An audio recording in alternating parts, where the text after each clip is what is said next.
నమస్తే friends. Rahul Gandhi press meet పెట్టిన వెంటనే దేశంలో ప్రజాస్వామ్యం నాశనం అయింది. ఈ బీజేపీ పార్టీ ప్రజాస్వామ్య వ్యవస్థల్ని నాశనం చేసింది. ప్రజలకు ఎన్నికల వ్యవస్థ మీద క్రెడిబిలిటీ లేకుండా చేసింది. అంతా దుర్మార్గం చేసిందని చాలామంది they are literally crying for the democracy. అయితే ప్రజలు ఏడ్చే ముందు చేతులు గాలినాక ఆకులు పట్టుకుంటే ఏం ప్రయోజనం అని ఒక సామెత ఉంది కదా.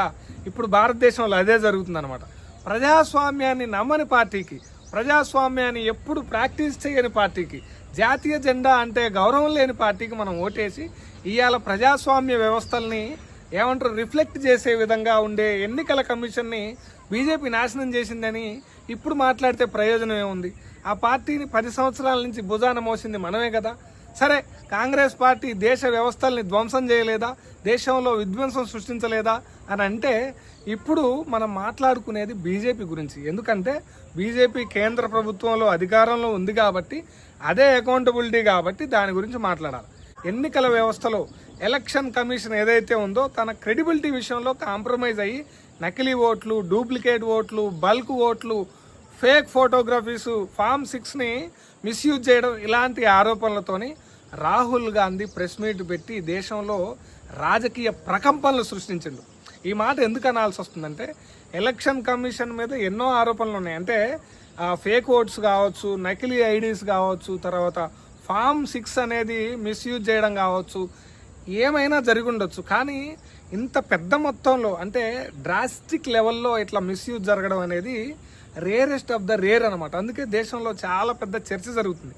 ఇక్కడ రాహుల్ గాంధీ గురించి, కాంగ్రెస్ పార్టీ గురించి ఒక మాట మాట్లాడుకోవాలి. ప్రజాస్వామ్య వ్యవస్థలో ఎప్పుడైనా సరే ప్రతిపక్షం అనేది బలంగా ఉన్నప్పుడు ప్రభుత్వం చేసే ప్రతి పనిని కూడా, అంటే ప్రభుత్వం వ్యవస్థలతో కలిసి ఏమంటారు నెక్సస్ అంటారు కదా, వ్యవస్థలతో కలిసి ఈ దుర్మార్గాలు సృష్టించినప్పుడు, ప్రజాస్వామ్య వ్యవస్థల మీద దాడి చేసినప్పుడు ప్రతిపక్షం అనేది ఒక షీల్డ్ లాగా నిలబడాలన్నమాట. ఆ పనే ఇప్పుడు రాహుల్ గాంధీ చేస్తున్నాడు. ఒకవేళ కాంగ్రెస్ అధికారంలో ఉండి ఈ పని చేసి మోడీ అధికారంలో లేకుండా ప్రతిపక్షంలో ఉంటే, మోడీ రాహుల్ గాంధీ ప్లేస్లో ఉంటే దేశంలో ఉన్న మేధావులు కావచ్చు, ఆలోచన పరులు కావచ్చు, ఎవరైనా కావచ్చు, మోడీని కూడా ఖచ్చితంగా పొగడాల్సిందే. ఎందుకంటే it is not about Congress or BJP or some other parties, it is about saving the democracy. Rahul Gandhi సృష్టించిన ఈ పొలిటికల్ సునామీకి అసలు ఎక్కడ బీజం పడ్డది? ఎందుకు వాళ్ళకి డౌట్ వచ్చింది? ఫేక్ ఓట్స్ గురించి కావచ్చు, ఫామ్ 6 మిస్యూజ్ గురించి కావచ్చు, బల్క్ ఓట్స్ గురించి కావచ్చు, వాళ్ళకి ఎట్లా డౌట్ వచ్చింది?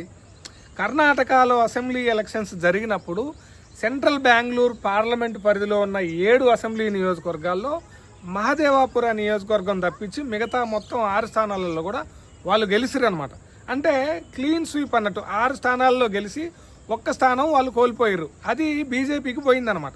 తర్వాత జరిగిన పార్లమెంట్ ఎన్నికల్లో కూడా కాంగ్రెస్ 16 లోక్సభ స్థానాలు గెలుస్తామని వాళ్ళ ఇంటర్నల్ సర్వేలో చెప్తే వాళ్ళు 9 మాత్రమే గెలిచిరనమాట. ఆ గెలిచిన 9లో 1 గెలవడానికి ఈ మహదేవపుర అసెంబ్లీ అనేది చాలా కీలకమైన పాత్ర పోషించింది.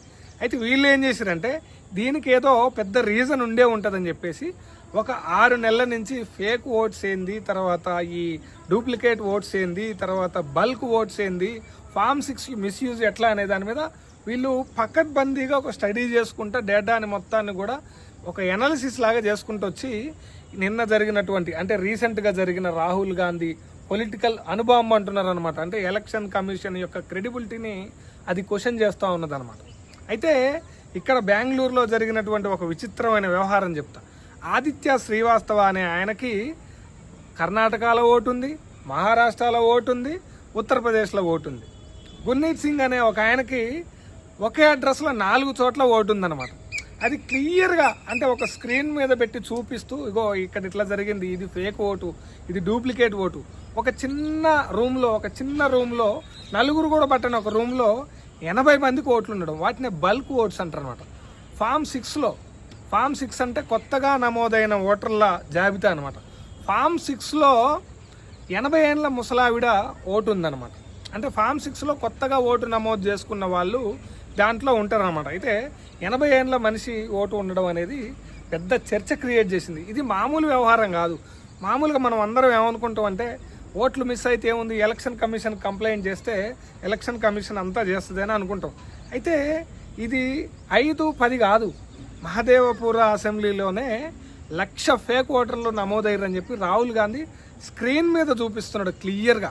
అయితే ఎలక్షన్ కమిషన్ ఒక విచిత్రమైనటువంటి స్టేట్మెంట్ ఏమిచ్చిందంటే, ఫ్యాక్ట్ చెకింగ్లో రాహుల్ గాంధీ ఎలక్షన్ కమిషన్ యొక్క క్రెడిబిలిటీని దెబ్బతీసే విధంగా స్టేట్మెంట్లు ఇస్తున్నాడు. రాహుల్ గాంధీ సారీ చెప్పాలి, రాహుల్ గాంధీ యొక్క అండర్టేకింగ్ అంటే అఫిడవిట్ ఇవ్వాలని చెప్పి ఎలక్షన్ కమిషన్ అడుగుతున్నాను అనమాట. ఇది చూడండి ఎంత విచిత్రం. అంటే ఎలక్షన్ కమిషన్ అనేది అకౌంటబుల్ ఉండాలి. ప్రింటెడ్ ఎలక్ట్రానిక్ ఓటర్ స్లిప్స్ ఇవ్వట్లేదని, తర్వాత సీసీటీవీ ఫుటేజ్లు అన్నీ కూడా బయట పెట్టాలని రాహుల్ గాంధీ పెద్ద అనుభవం వేసిండు అనమాట. ఎలక్షన్స్ జరిగినప్పుడు ఆటోమేటిక్గా వీవీప్యాట్ అని మనం ఓటు వేసినప్పుడు ఎలక్ట్రానిక్ మిషన్లోకి వీవీప్యాట్ అనే ఒక స్లిప్ జనరేట్ అయింది అనమాట. అంటే ఓట్ల లెక్కింపు విషయంలో ఎప్పుడైనా తేడా జరిగినప్పుడు ఆ వీవీప్యాట్స్ అనేది లెక్క పెడతారనమాట. ఈ రాహుల్ గాంధీ చేస్తున్న అతిపెద్ద ఆరోపణ ఏంటంటే, ప్రింటెడ్ స్లిప్స్ అడుగుతూ ఉన్నాడు ఎలక్షన్స్ జరిగిన ప్రతి చోట కూడా. రెండోది ఏంటంటే, ఎక్కడైతే పోలింగ్ బూత్ మేనేజ్మెంట్ ఉందో అక్కడ సీసీటీవీ ఫుటేజ్లు అడుగుతూ ఉన్నాడు అనమాట. ఈ రెండు విషయాల్లో కూడా ఎలక్షన్ కమిషన్ ఇంతవరకు క్లారిటీ ఇవ్వలేదు. సరే, రాహుల్ గాంధీ ఇచ్చిన ప్రజెంటేషన్ ఏదైతే ఉందో, మేము కర్ణాటకలో అసెంబ్లీ ఎలక్షన్స్లో గెలిచినాం కాబట్టి, పార్లమెంటు ఎలక్షన్స్లో కొంతగా సీట్లు తగ్గినాయి కాబట్టి, హర్యానా ఎలక్షన్స్లో మేము 60 ఎక్స్పెక్ట్ చేస్తే 48 వచ్చినాయని చెప్పినావు కాబట్టి, మహారాష్ట్ర ఎలక్షన్స్లో మా కూటమి సరిగా పర్ఫామ్ చేయక బీజేపీ కూటమి గెలిచిందని రాజకీయ ఆరోపణలు ఏవైతే చేస్తున్నాడో అవి ఖచ్చితంగా ఒక పొలిటికల్ లీడర్గా ఆయన చేస్తుండొచ్చు. ఈ సీసీటీవీ ఫుటేజ్ విషయం కావచ్చు, తర్వాత ఎలక్ట్రానిక్ ప్రింటెడ్ ఓటింగ్ ఆ స్లిప్స్ ఏవైతే ఉంటాయో, ఈ రెండింటి మీద ఆయన వేసిన క్వశ్చన్స్ ఏవైతే ఉన్నాయో ప్రజాస్వామ్యానికి ఖచ్చితంగా ఉపయోగపడతాయి. దేశంలో ఉన్నటువంటి అకౌంటబిలిటీ సిస్టమ్ ఏదైతే ఉందో దానికి ఖచ్చితంగా ఉపయోగపడతాయి అన్నమాట.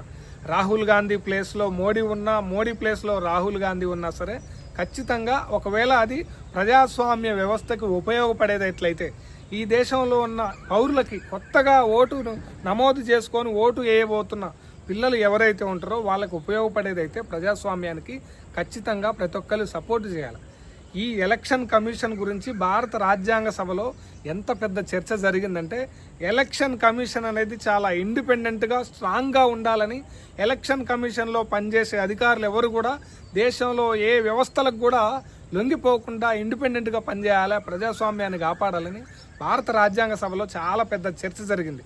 ఎలక్షన్ కమిషన్ అనేది కేంద్రానికి ఒకటి, రాష్ట్రాలకు ఒకటి ఉండాలని అప్పట్లో ఒక ప్రపోజల్ వచ్చినప్పుడు డాక్టర్ బాబాసాహెబ్ అంబేద్కర్ భారతదేశానికి మొత్తం కూడా ఒకే ఒక్క ఏకీకృత ఎన్నికల వ్యవస్థ ఉండాలా, అది చాలా పకడ్బందీగా ఉండాలని భారత రాజ్యాంగ సభలో చాలా కీలకంగా వాదించి ఓటు హక్కు కోసం చాలా కష్టపడ్డాడు. ఈ దేశంలో స్వాతంత్రం రాకముందు డబ్బులున్న వాళ్ళకి, చదువులున్న వాళ్ళకి, భూములున్న వాళ్ళకి మాత్రమే ఓట్లుండేవి. చదువుకున్నవాడు చదువు లేనివాడు ఇద్దరు కలిసి ఓట్లేయాలి, ఇద్దరికి ఒకే రకమైనటువంటి రాజకీయ హక్కులు ఉండాలని చెప్పి ప్రపంచవ్యాప్తంగా చదువుకున్న వాళ్ళకి మాత్రమే ఓటు హక్కు ఇస్తున్న టైంలో బాబాసాహెబ్ అంబేద్కర్ అందరికీ సార్వత్రిక ఓటు హక్కు ఉండాలని చెప్పి ఈ ఎలక్షన్ ప్రాసెస్లో గుర్తుల్ని ప్రవేశపెట్టి, చదువు రాని వాడు కూడా గుర్తులను చూసి ఓట్లేసే విధంగా ఎన్నికల వ్యవస్థని ఆనాటి రాజ్యాంగకర్తలు చాలా కష్టపడి వీటిని సృష్టించారనమాట. ఈ దుర్మార్గులు, ఈ దుండగులు, ప్రజాస్వామ్యాన్ని నమ్మని వాళ్ళు ఎలక్షన్ వ్యవస్థ మీద, ఎన్నికల వ్యవస్థ మీద దాడి చేస్తున్నప్పుడు దేశంలో అతిపెద్ద సామాజిక విప్లవం అనేది ఖచ్చితమైన అవసరం.